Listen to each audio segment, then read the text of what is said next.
नमस्कार साथियों, मैं वरिष्ठ अध्यापक हिंदी आपका अपने YouTube चैनल में हार्दिक स्वागत करता हूं। जैसे हमने पिछले वीडियो में देखा था कि विश्व की कौन कौन सी भाषा परिवारों से हिंदी का संबंध है और भारत का संबंध है। भारत में विभिन्न भाषाएं बोली जाती हैं और उनका निर्माण विश्व के कौन कौन सी भाषा परिवारों से हुआ है, उस संबंधित हमने देखा था। और उसमें हमने एक भाषा पढ़ी थी, भाषा परिवार, जिसका नाम था भारोपीय भाषा परिवार।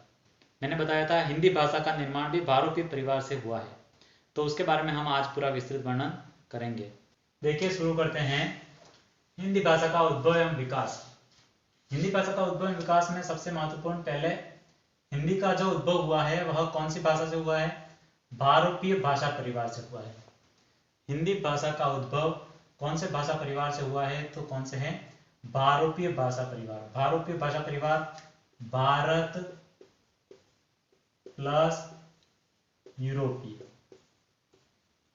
इस प्रकार से इसका नाम हुआ था भारोपीय भाषा परिवार। फिर है इसी से भारत ईरानी, फिर इसके तीन प्रकार, दरद, ईरानी और भारतीय भाषाएं। हमें भारतीय भाषाओं से संबंधित महत्वपूर्ण अध्ययन करना है। भारतीय भाषाओं का अध्ययन करेंगे। और भारतीय भाषा में सबसे प्राचीन भाषा जो हमें मानी जाती है 1500 ईस्वी पूर्व से 500 ईस्वी पूर्व तक की हमारे भारत में जो चली थी वह है संस्कृत भाषा। कब से कब तक? 1500 ईस्वी पूर्व से 500 ईस्वी पूर्व तक। फिर उसके पश्चात दूसरी भाषा पाली। पाली भाषा का जो समय काल माना जाता है भारत में 500 ईस्वी पूर्व से 1 ईस्वी तक। पाली भाषा का समय कौन सा है? 500 ईस्वी पूर्व से 1 ईस्वी तक। उसके पश्चात, पाली के पश्चात प्राकृत भाषा। प्राकृत भाषा का जो समय माना गया 1 ईस्वी से ला करके 500 ईस्वी तक। 1 ईस्वी से ला करके 500 ईस्वी तक। उसके पश्चात अपभ्रंश भाषा। अपभ्रंश भाषा जो थी 500 ईस्वी से 1000 ईस्वी तक। फिर उसके पश्चात हिंदी का उद्भव हुआ 1000 ईस्वी से अब तक। अर्थात कि हिंदी भाषा का उद्भव हम अगर कहें तो कौन सी भाषा से हुआ है? तो अपभ्रंश भाषा से हुआ है। हिंदी भाषा का उद्भव कौन सी भाषा से माना जाता है? तो अपभ्रंश भाषा से माना जाता है। तो इस प्रकार से हिंदी 1000 ईस्वी के पश्चात, तो हिंदी के भी 3 भाग हम देखेंगे, प्राचीन हिंदी, मध्य हिंदी और आधुनिक हिंदी। तो प्राचीन हिंदी का जो समय था 1000 ईस्वी से 1500 ईस्वी तक। 1000 से 1500 ईस्वी तक का जो समय माना गया वह थी प्राचीन हिंदी। मध्य हिंदी 1500 ईस्वी से 1800 ईस्वी तक, और आधुनिक हिंदी थी जो 1800 ईस्वी से अब तक। उसके पश्चात प्राचीन हिंदी जो थी उसमें हिंदी और अपभ्रंश, इन भाषाओं का महत्वपूर्ण स्थान था। हिंदी और अपभ्रंश, और इसी का एक अन्य नाम अवहट्ट काल, अवहट्ट काल भी कहते हैं इस भाषा को। 1000 ईस्वी से 1500 ईस्वी तक का जो समय काल माना जाता है हिंदी में, प्राचीन हिंदी, उसको अवहट्ट काल भी कहते हैं। फिर जैसे संस्कृत, पाली। पाली भाषा में ज्यादातर कौन से धर्म ग्रंथ लिखे गए? बौद्ध धर्म ग्रंथ लिखे गए। प्राकृत भाषा में जैन धर्म ग्रंथ लिखे गए थे। तो जैनों से संबंधित जो प्रमुख भाषा थी प्राकृत भाषा, बौद्धों से संबंधित जो भाषा थी वह थी पाली भाषा। और अपभ्रंश का तात्पर्य होता है बिगड़ा हुआ रूप। अपभ्रंश का मतलब होता है बिगड़ा हुआ रूप, अर्थात कि इस भाषा में जो भी विकृतियां हुई, विकृतियों के कारण से भाषा में कुछ आमूलचूल परिवर्तन होने लगे, उस प्रकार से उस काल को माना गया अपभ्रंश काल। तो बिगड़ा हुआ जो रूप चला वह 500 ईस्वी से 1000 ईस्वी तक, उसको कहते हैं अपभ्रंश। फिर हिंदी के 3 भाग हमने देख लिए।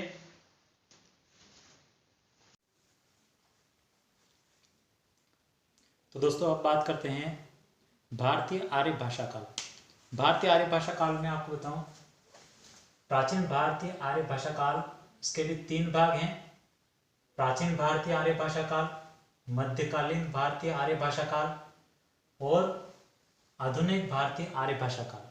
उसके पश्चात सबसे पहले हम देखते हैं प्राचीन भारतीय आर्य भाषा काल। इसका समय माना जाता है 1500 ईस्वी पूर्व से 500 ईस्वी पूर्व तक। इसमें सबसे महत्वपूर्ण भाषा है इसकी प्राचीन भारतीय आर्य भाषा काल समय का अगर देखें हम वर्णन करें तो इसमें सबसे महत्वपूर्ण भाषा है संस्कृत। संस्कृत के दो रूप देखने को नजर आते थे, एक थी वैदिक संस्कृत, एक थी लौकिक संस्कृत। वैदिक संस्कृत का जो समय था 1500 ईस्वी पूर्व से 800 ईस्वी पूर्व तक, इस समय काल में वैदिक संस्कृत में कौन कौन से ग्रंथों की रचना हुई, तो इसमें वेद लिखे गए, उपनिषद लिखे गए, अरण्य ग्रंथ लिखे गए थे।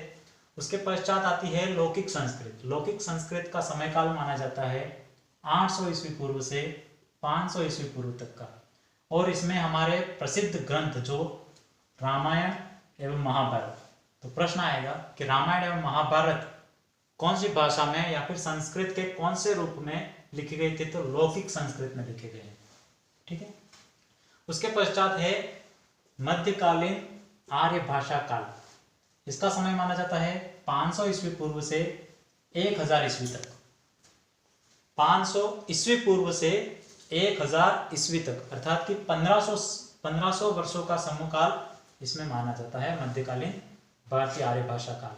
इसमें हमने ये पहली भाषा देखी संस्कृत, फिर मध्यकालीन भारतीय आर्य भाषा काल में इसकी भाषा देखेंगे, वह है पाली भाषा। पाली भाषा का समय माना जाता है 500 ईस्वी पूर्व से 1 ईस्वी तक, हमने पहले भी पढ़ा। फिर इसको मगध की भाषा होने के कारण से मागधी भी कहते हैं। कौन सी भाषा को मागधी भी कहा जाता है, तो पाली भाषा को, क्योंकि मगध की भाषा होने के कारण से इसको मागधी भी कहते हैं। फिर है इसमें पाली भाषा में बौद्ध साहित्य के ग्रंथ लिखे गए, विनय पिटक, सुत्त पिटक, अभिधम्म पिटक और फिर जातक कथाएं लिखी गई थी। उसके पश्चात पाली भाषा काल का प्राचीनतम प्रयोग दीपवंश ग्रंथ में किया गया है। पाली भाषा का प्राचीनतम प्रयोग हमें कहाँ देखने को मिलता है, दीपवचन ग्रंथ जो लिखा गया था यह श्रीलंका में। श्रीलंका में दीपवचन जो ग्रंथ लिखा गया था उसमें पाली भाषा का प्रयोग सर्वप्रथम किया गया था। फिर है प्राकृत भाषा। प्राकृत भाषा का समय माना जाता है 1 ईस्वी से 500 ईस्वी तक का। इसमें जो जैन साहित्य लिखे गए हैं जनपदों की भाषा मानी जाती है। फिर है अपभ्रंश भाषा। अपभ्रंश भाषा 500 ईस्वी से लेकर के 1000 ईस्वी तक का समय इसका माना जाता है। प्राकृत के उत्तरार्ध इस काल में शब्दों में विकृतियां अर्थात कि बिगड़ना, शब्दों का बिगड़ता हुआ रूप आना प्रारंभ हो गया था।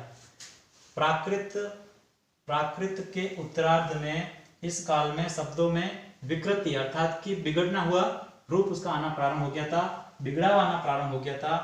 जैसे गाथा शब्द एक है, तो गाथा क्या बन गया, गाहा। दोहा, दोहा का क्या बन गया, दुहा। तो इस प्रकार से जो शुद्ध शब्द थे उसका एक प्रकार से बिगड़ता हुआ रूप सामने आ रहा था, उसी को कहते हैं अपभ्रंश। फिर है अपभ्रंश के समय से ही 1000 ईस्वी के पश्चात देसी भाषा युक्त थोड़ी सरलता एवं मधुरता वाली भाषा का विकास भी हुआ, जिसको कहते हैं अवहट्ट भाषा। अपभ्रंश के समय से ही 1000 ईस्वी के पश्चात देसी भाषा युक्त थोड़ी सरलता एवं मधुरता वाली भाषा का भी अभ्युदय हुआ, जिसको नाम क्या दिया गया था, अवहट्ट काल, अर्थात कि अवहट्ट भाषा। उस काल को अवहट्ट काल भी कहा गया। अब दोस्तों सबसे महत्वपूर्ण बात मैं आपको बताऊं कि इसमें अपभ्रंश भाषा के विभिन्न क्षेत्रीय रूपों अर्थात कि बोलियों से ही हिंदी भाषा का उद्भव हुआ है। हिंदी भाषा का उद्भव कौन सी भाषा से माना जाता है, तो अपभ्रंश भाषा के विभिन्न रूपों और बोलियों से हिंदी भाषा का उद्भव माना जाता है। तो अपभ्रंश के विभिन्न रूपों से ही हिंदी भाषा का उद्भव माना जाता है। बहुत ही ज्यादा महत्वपूर्ण बिंदु है, इसको हमें याद रखना है। हिंदी भाषा का उद्भव कौन सी भाषा से माना जाता है, तो अपभ्रंश भाषा से माना जाता है। ठीक है। अपभ्रंश के समय से ही 1000 ईस्वी के पश्चात थोड़ी मधुरता एवं सरलता वाली भाषा का अभ्युदय हुआ था, जिसको कौन सी भाषा कहते हैं, अपन अवहट्ट भाषा कहते हैं। इस प्रकार से इन सारे महत्वपूर्ण बिंदुओं को हमें याद रखना है। तो दोस्तों अब तक हमने देखा प्राचीन भारतीय आर्य भाषा काल, मध्यकालीन भारतीय आर्य भाषा काल और अब है आधुनिक भारतीय आर्य भाषा काल। इसका समय माना जाता है 1000 ईस्वी से अद्यतन। इसको भी 3 भागों में विभाजित किया गया है। पहला है प्राचीन काल। प्राचीन काल का समय माना है 1000 से लगा करके 1500 ईस्वी तक। मध्यकाल 1500 ईस्वी से 1800 ईस्वी तक। फिर है आधुनिक काल। आधुनिक काल का समय है 1800 ईस्वी से अद्यतन, अर्थात कि 1800 ईस्वी से अब तक का समय आधुनिक काल माना जाता है। अब इनको हम एक एक करके पढ़ेंगे।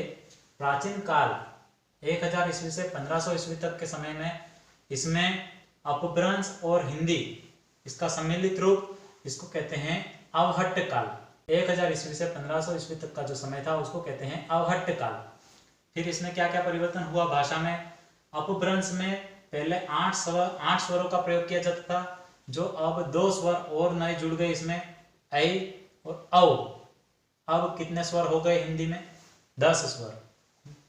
आधुनिक भारतीय आर्य भाषा में प्राचीन काल में 1000 से 1500 ईस्वी के बाद जब हिंदी का प्रारंभ होता है तो उस समय ऐ और औ 2 स्वर और जुड़ गए। अब स्वर संख्या हो गई 8 से लगा करके 10।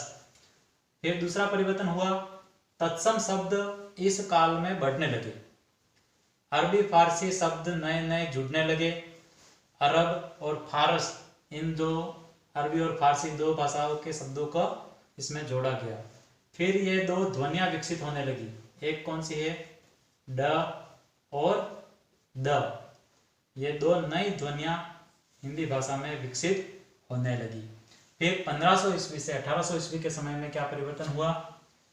शब्द के अंत और मध्य में, जैसे अ स्वर का, जैसे हम बोलते हैं जनता, तो न आ रहा है, तो इस प्रकार का जो अ था वह समाप्त हो गया।